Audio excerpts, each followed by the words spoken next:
Hello, everyone. Thank you for joining us. Karthik and I are going to go over some of the techniques and challenges of migrating over from Drupal 6, 7, and 8 over to 9, which is the latest version. And Karthik is our solutions architect. I work in the sales department. And so if everyone is ready, we'll go ahead and get started. So I'm assuming most of the people that are joining here, they are using the Drupal platform, whether it's for their personal website or for their businesses. So Drupal is a free and open source content management system. And currently there are about 4.5, but I was reading also there are about 10% of all the websites on the world are hosted on Drupal. And the reason that is because Drupal is one of the most secure platforms on the internet right now. So you'll see a lot of government institutions as well as higher education institutions using Drupal. For example, Stanford runs about 2,000 Drupal websites on their platform. So there's a reason why it's so secure and trusted by government institutions and higher education institutions as well. And there are over 3,000 active contributors that contribute to the Drupal modules. They check for bugs, errors, come up with new modules that make life easier for the people working on the backend for Drupal. And it's also a lot simple, compared to, so Drupal 6 and 7, they were not as simple, but Drupal 8 and 9 are much more simple for people who are not coders and developers, for them to make changes on the website. And large enterprises, like I was talking about, Stanford has about 2,000 websites that run on Drupal, and that's because it's very efficient to run. It also depends on who you're hosting with. So if you're hosting with Pantheon and Acquia, it'll make your life a lot more easier as well.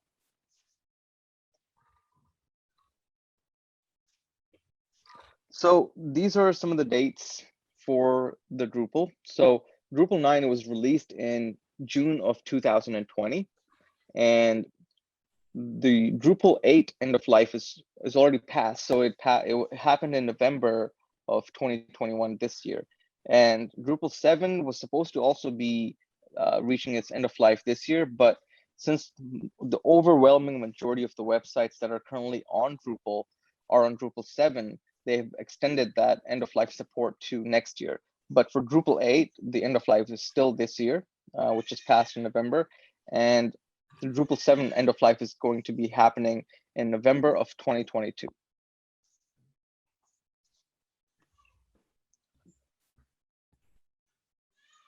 So yeah, go ahead, Karthik. Thanks, Samad. Hello, everyone. This is Karthik. Samad said I'm one of the solution architects with Drupal partners. Just a quick note, we are also recording this meeting, and we are also planning to start some series of podcasts for people who are doing Drupal migration to discuss about some real technical issues. So we'll share the recording link and also the presentation after this webinar to all the participants and all who registered for this webinar. And okay, so let's get started. And in case if you have any questions, you can also put it in the chat. We are currently, for sake of the convenience, we are muting every audiences. If you have any questions, you can put it on the chat. Okay, great. So having said that, I just wanted to do a quick comparison between Drupal 6, 7, or the older version of Drupal to Drupal 8, which is the, we know that Drupal 8 is also getting sunsetted, but Drupal 8 is the core architecture for Drupal 9 as well. So Drupal 9 is just a kind of a enhanced or less depreciated module version of Drupal 8. So the more the features have been added on Drupal 8, so that's the reason we are comparing Drupal 6 and 7 to Drupal 8 instead of Drupal 9 here. Okay. And the important features we wanted to highlight are Drupal 8, after it's released, it has got a huge community support similar to Drupal 7. And they have used a new theme engine called Twig, which is more convenient for designers to design more custom websites, custom designs, make it more responsive and mobile friendly and performance oriented. So the new theme engine is really a powerful theme engine for websites that are using Drupal 8. And they've also built in they've created an API based built-in web services using which you can use the power of Drupal on the back end and create your own front end frameworks like using JavaScript or any other front end frameworks. So still you will have the security and and the power of Drupal on the back end, but the front end can be created with more user friendly design. Okay. I'm sorry, I'm getting. Ahmad, can you mute all the participants? I'm getting some feedback. Yes, I'm trying to do that. But, Satish, can Yes. you? Okay. Okay, sounds good. I think I done. Sorry for that, guys. So I was talking about the theme engine and the built-in web service concept. And the next thing is they've also introduced the big pipe technology to the Drupal, which means the way the current data is being loaded or rendered to the front end, which has been completely changed. The idea here is to decompose the web pages into small reusable chunks of functionalities called pagelets and use a pipeline to load them based on what is required when. So this was a concept developed by Facebook for making their pages load faster, and Drupal has also adopted it. They have recently, I mean, Drupal 8 moved to Symfony framework. So only after moving to the Symfony is an iScale CMS framework. After moving to the Symfony framework, they were able to do all those changes on Drupal 8. So that there was a core architectural change compared to Drupal 7 to Drupal 8. And they've also brought into lots of JSS, JavaScript based automated testing for developers to quickly test things and move on the DevOps hierarchy. So they have created lots of developers oriented DevOps changes to the design of Drupal architecture. And they have also brought in multilingual support. Drupal 8 is going to support more languages compared to the previous versions of Drupal 6 or 7. And the new CK editor or the layout builder that Drupal 8 has brought in is really a great advantage for Drupal users, because they doesn't need to use any other third-party contributed modules after moving to Drupal 8 to create their pages and create any kind of inline coding or layout building for the websites. And Drupal 8 also comes up with, since it offers the API capability, the integration can be done much more efficient and faster using Drupal 8 compared to the previous versions of Drupal. Okay, so please, post any questions if you have. And so that's the difference between Drupal 7 and Drupal 8. And well, let's see the major difference between Drupal 8 and 9. So what made this shift? They've already made a major migration from Drupal 6 to 7 to 8 with a complete architectural change. And what is the reason for moving to Drupal 9? So unlike Drupal 6, 7 to 8, this is not a complete architectural change. This is more of a version upgrade is what between Drupal 8 and 9. And there are only two major changes they have done to Drupal 9. They have updated many of the dependencies which they earlier had with newer updates. And then they also removed some of the depreciated code on the Drupal 8 modules, which they have marked as depreciated in the previous versions. They have completely removed their depreciation code. So technically, dependencies are links made by some reference fields or entities that talk to this core application. So some of the dependencies used by the core modules of Drupal have been updated fully. And coming to the depreciation, so in the programming sense, it's the process of taking the older code and making it no longer being useful within the code base. That is what they have done. So they have not added any new features to Drupal 9. They have just made it more efficient.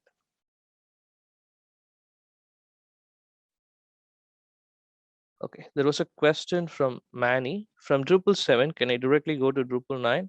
That is a great question. So you cannot do the direct Drupal 9 mic. I mean, you can do it, but I mean, technically you are doing a Drupal 8 migration in the backend, and then you have to do the Drupal 9 migration. So the only difference is the contributed module support for Drupal 9, because that when you move to Drupal 9, you cannot use the same contributed modules that are used in Drupal 8. So technically, you have to, on the back end, it's like first you have to migrate to Drupal 8, and then it's going to be shifting to Drupal 9. It's not a direct migration. Okay.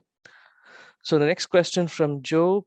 One of the things that we enjoyed about Drupal 7 is that the CMS is easy to use and customer.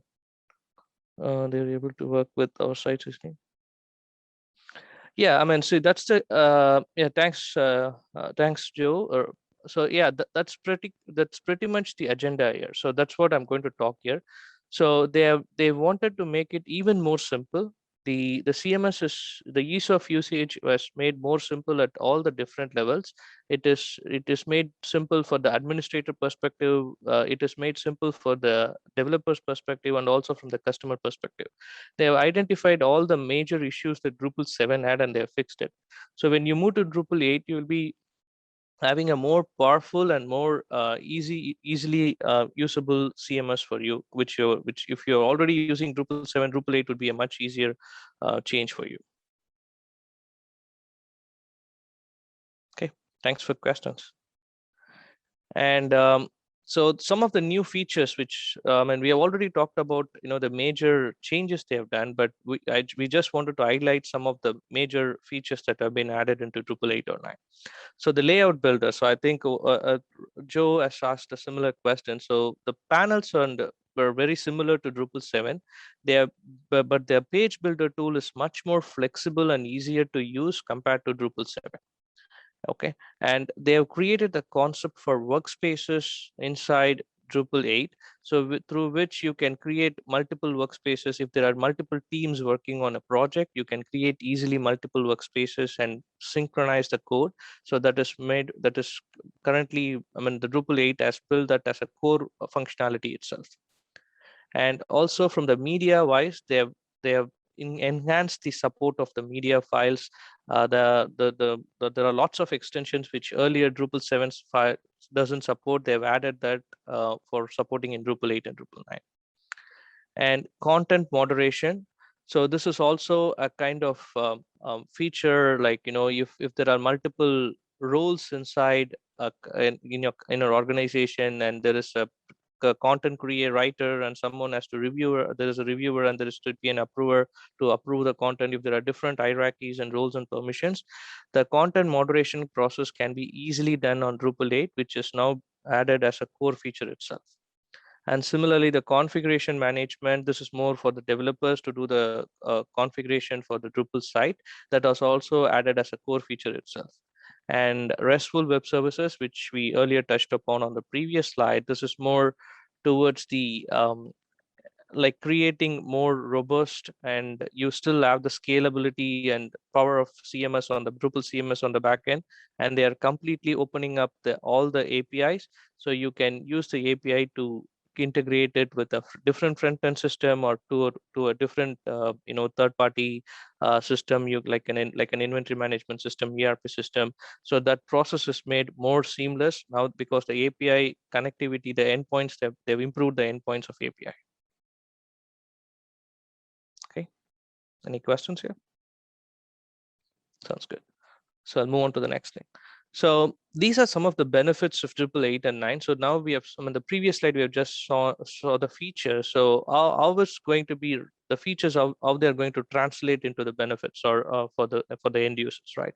So Drupal itself is a secured CMS compared to the other CMSs. Drupal 8, as they have made more enhanced features on the security side, so it has become more secure. And the community is also constantly monitoring it actively. So any security patches needs to be done, you will be getting more frequent security updates, because the community is more active. And even one of the critical websites that NASA uses is using Drupal because of the security reasons. And it's highly scalable, so it can handle high volume of traffic and large amount of content. Even some of the leading e-commerce websites like lush.com or they have moved to Drupal because of the capability to handle the traffic volume and the content that Drupal can handle. And microsites and multilingual, which we already spoke, they've improved the number of languages, they've increased the number of languages they support. So you can now, using Drupal 8, we can now from the core feature itself, you can access about 110 languages. Okay. And coming to the marketing aspect of the website, they've also given more importance to marketing. So they have improved, or they've added some core SEO related modules to the core Drupal 8 feature itself. So from the tagging perspective, from the schema perspective, Drupal 8 is more SEO friendly compared with the previous versions of Drupal. And so you can do less coding to make it more SEO optimized. And from the administration and customization perspective, so this is basically for the developers. So Drupal allows developers to do their work quickly. So as I was explaining, the DevOps environment, the workspaces they have created, and the community support they have, and so the role-based accesses they provided, it's making the life of developers much easier compared to the previous versions of Drupal. So Drupal 8 is more developer friendly compared with the Drupal 7 versions. So if typically a developer takes a task, but a certain hours to complete a task in Drupal 6 or 7, so after they migrated to Drupal 8 or 9, the estimated hours are going to come down drastically, because this is more customizable friendly compared to the previous versions. Okay, so I'll move on. So now we have talked a lot about what is the difference between Drupal 8 and 9, and why you need to migrate and all those kinds of things. Now let's talk about the migration process itself. So we have done lots of migration to our clients who are currently in Drupal 6, 7. We moved them to Drupal 8 and then to Drupal 9. We have done lots of migration based on our expertise and experience on this migration process. We have created a recommended process for my Drupal migration. So I'm going to walk you through our recommended approach for migration process. Okay. So first, before going into this recommended approach, I just wanted to talk about the traditional approach, like previously our developers do the migration, or even now people might be trying to do that in other companies. So like our traditional approach was, there are modules like D2D, which is like database to database migration modules, which they will be using initially to migrate the entire core modules, the functionalities or features into the Drupal 8 or 9 version. We also did this process earlier, but we found that when we use this kind of an approach, the core modules lots of difficulties in migrating, because the custom fields that you have created, the customization that you have done to the core features, those kind of things will not be migrated, and we will be ending up doing a back kind of a research, and then we need to recreate all those fields manually, going into analyzing the code. That itself has increased the complexity of the migration process.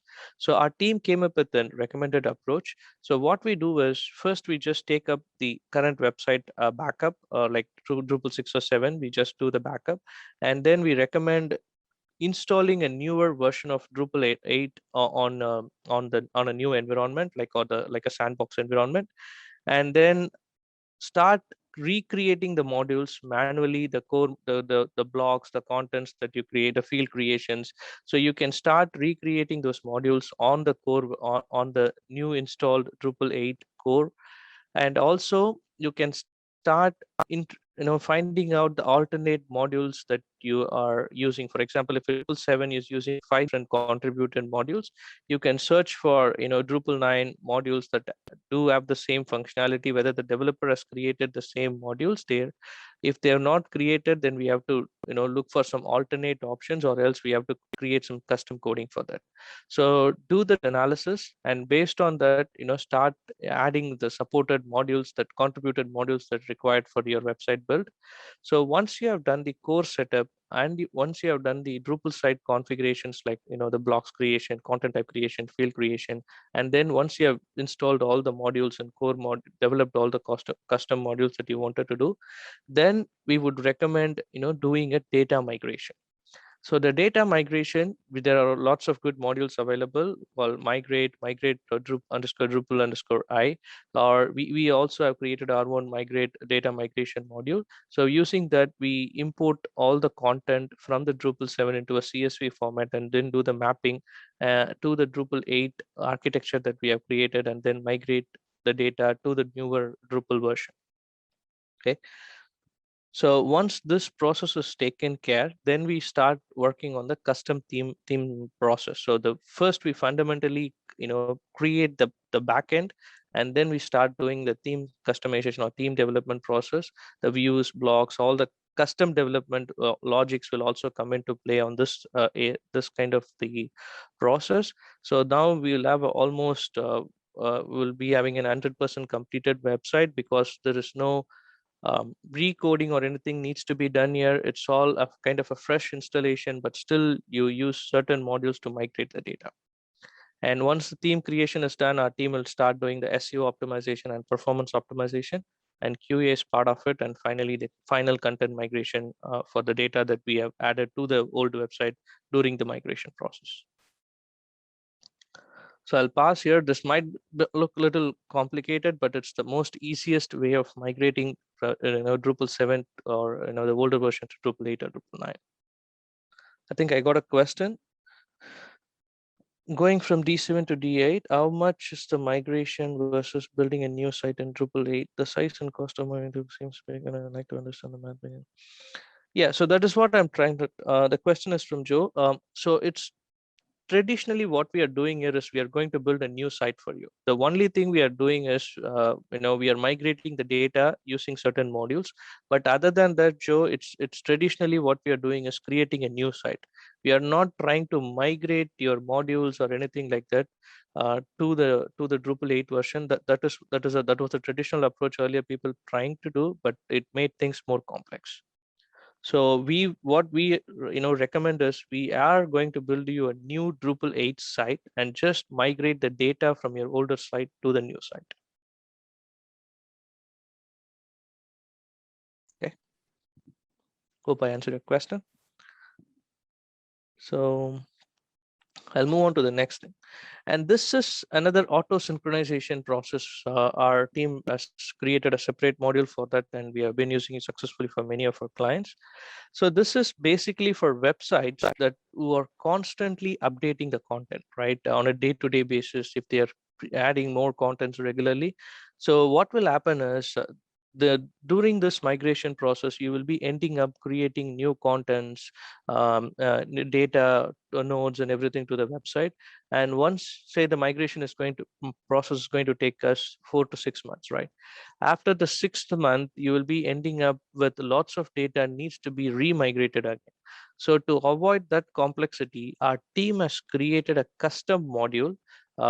That module, what it will do is it is basically using the power of D8 REST API services. So we pull the data on a frequent basis, like on a daily basis, like based on a certain trigger. We just pull the data on a regular basis and sync it through this custom module to the sandbox D8 site on a day-to-day basis. So either you can use triggers, or you can use some kind of batch processing on the back end to do the syncing process. But the idea behind this process is every day the data will be synced from your live site to the new Drupal 8 sandbox site. So always your data is synced. So when we are doing a final data migration, your website is already updated with where it is very much syncing with your live site. So it will make the life of your integration much easier. Okay. Any questions here? Sounds good. So next, so that was the process that we talked about. So we have covered, the differences between Drupal 7 and 8 and 9, and we also talked about the approach that we do generally, the recommended approach, and the other tips on the data migration process. So now, since this is kind of a new site build, right? So you have been traditionally, you might be using a Drupal 7 or 6 site for a longer period of time. Now you're migrating to Drupal 8 or 9, which means we are going to create a new website. So we would recommend, since this is a one big change that you're going to do, it make sure the new migrated site is having a very good performance scores. It is high performing both in mobile as well as desktop. And recently Google has made changes to their algorithm logics. So they are giving more importance to the core web vitals. Hi, Louis. I need Pam. I need a form sent to me this morning or this afternoon at the latest to. I'm sorry. So Google has given more importance to the core web vitals part of it. So we also recommend, so when we do the theme changes, make sure the website is passing the core web vitals assessment of Google. So that is more critical. And also, if you're since Drupal websites are more content based websites, so create a more effective search indexing process on your website for customers to easily search your content or products, whatever it might be. And also create the navigation flow much easier. Like if you're using like the menu structure can be created as a mega menu structure, where you can divide the menus into rows and columns, put your categories, subcategories, everything into the menu architecture itself. So that makes the customer discovery process much easier. Okay. And also, sorry, create a multi-select filter option if you're a Drupal commerce kind of a user.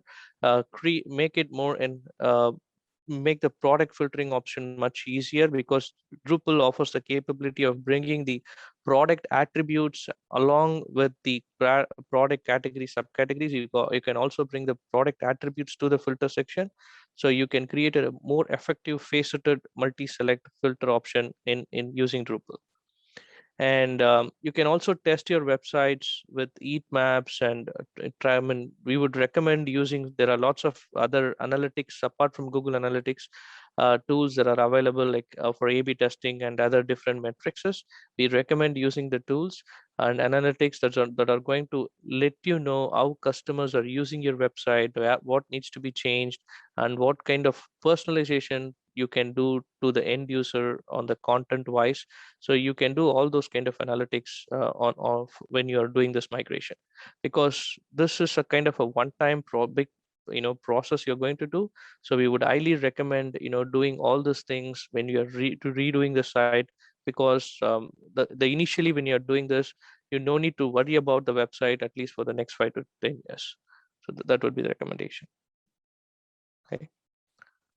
So having said that, we have come to the end of the presentation. Ahmad, you want to take from here?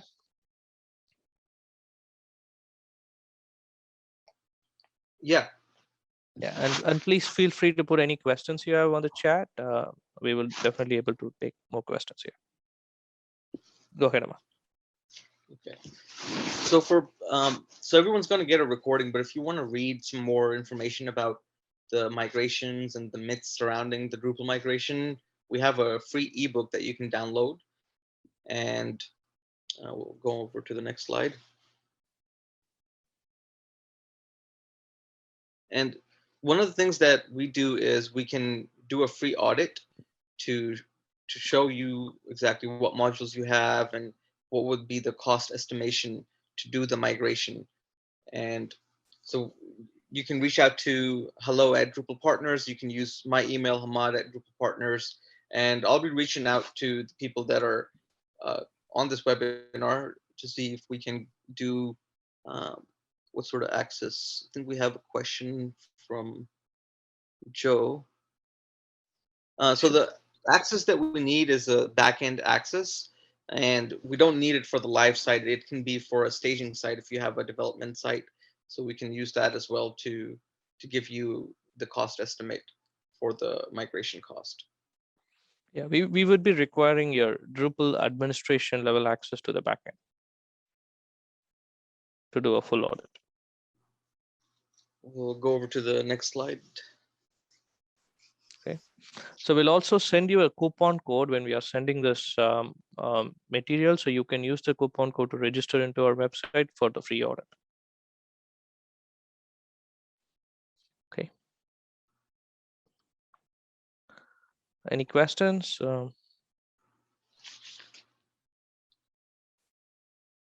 Anthony, Alexander, Manny, does anyone have any questions that you'd like to ask about regarding the migration?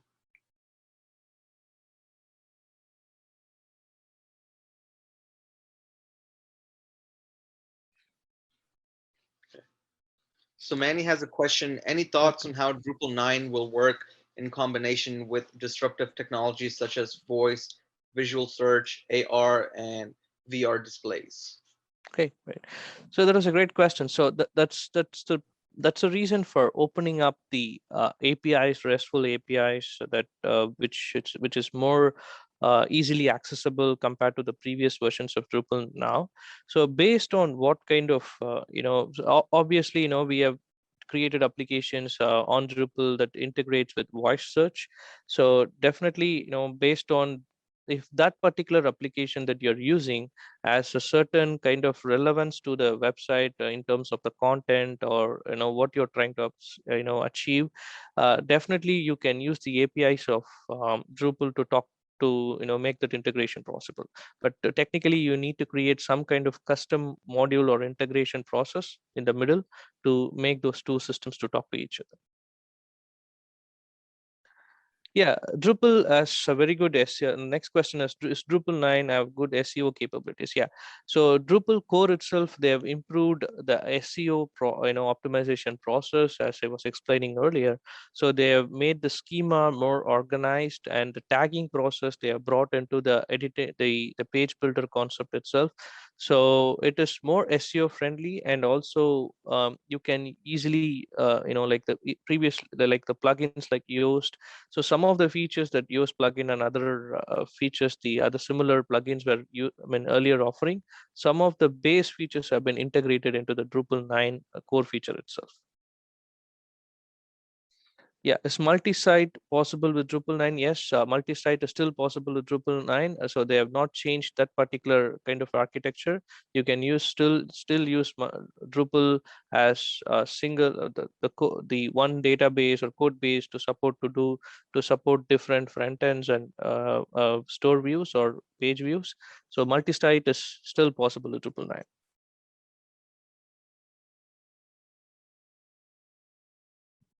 Okay.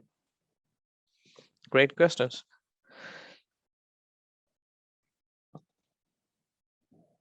Sounds good. I think we're almost at the end of the session. So as Samad said, we'll be reaching out to you, to the attendees, as well as I said earlier, we're also planning to run some podcasts related to this topic, some of the major issues what developers face during the migration process. We're going to discuss those things in the podcast. So stay connected, and happy holidays. Thanks for joining. Thank you, guys.